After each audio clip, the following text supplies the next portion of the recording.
Hi everyone, welcome to Study Hub channel. पूरी घाटी में केवल एक ही घर था जो एक छोटी पहाड़ी की चोटी पर बना हुआ था।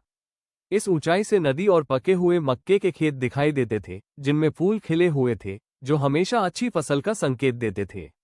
धरती को बस एक मूसलाधार बारिश या कम से कम एक अच्छी बौछार की जरूरत थी। उसने कहा, अब तो हमें सच में पानी मिलने वाला है। पत्नी, जो स्त्री रात का खाना बना रही थी, उसने उत्तर दिया, हाँ, अगर भगवान ने चाहा। पूरी सुबह लेंचो, जो अपने खेतों को बहुत अच्छी तरह जानता था, उत्तर पूर्व दिशा की ओर आसमान को ही देखता रहा। खाने के समय ठीक वैसे ही जैसे लेंचो ने अनुमान लगाया था, बारिश की बड़ी बड़ी बूंदें गिरने लगी। उत्तर पूर्व में बादलों के विशाल पहाड़ आते हुए दिखाई दे रहे थे। हवा ताज़ा और मीठी हो गई थी।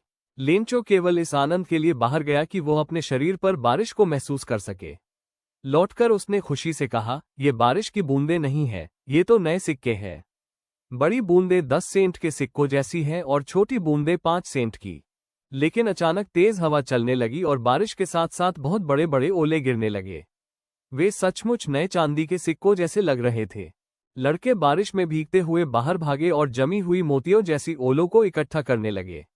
लेकिन ये जल्दी नहीं रुका। पूरे 1 घंटे तक ओले घर, बगीचे, पहाड़ी, मक्के के खेत और पूरी घाटी पर बरसते रहे। खेत ऐसा सफेद हो गया जैसे उस पर नमक बिछा दिया गया हो। पेड़ों पर एक भी पत्ता नहीं बचा। मक्के की पूरी फसल नष्ट हो गई। पौधों से फूल झड़ गए।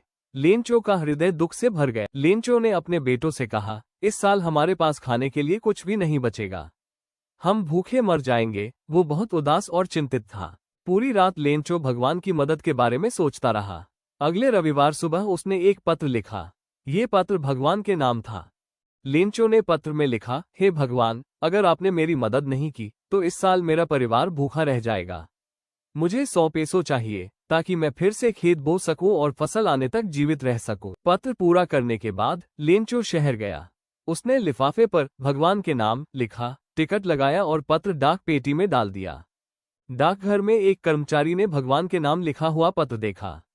वो हंस पड़ा और पत्र अपने डाकपाल को दिखाया। डाकपाल भी पहले हंसा लेकिन फिर गंभीर हो गया। उसने कहा, क्या अटूट विश्वास है।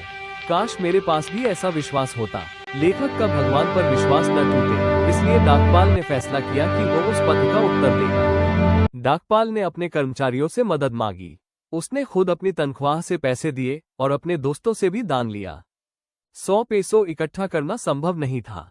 डाकपाल केवल 70 पेसो ही जमा कर सका। डाकपाल ने पैसे एक लिफाफे में रखे और उस पर केवल एक शब्द लिखा, भगवान। अगले रविवार लेंचो हमेशा से थोड़ा पहले डाकघर पहुंचा। डाकिये ने उसे पत्र थमा दिया। लिफाफा खोलकर लेंचो ने पैसे देखे।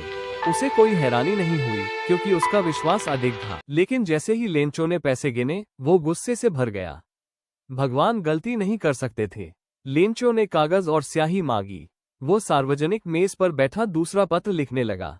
जैसे ही पत्र डाक पेटी में गिरा, लेंचो ने लिखा, हे भगवान, मैंने जितने पैसे मांगे थे उनमें से केवल 70 पेसो ही मुझे मिले।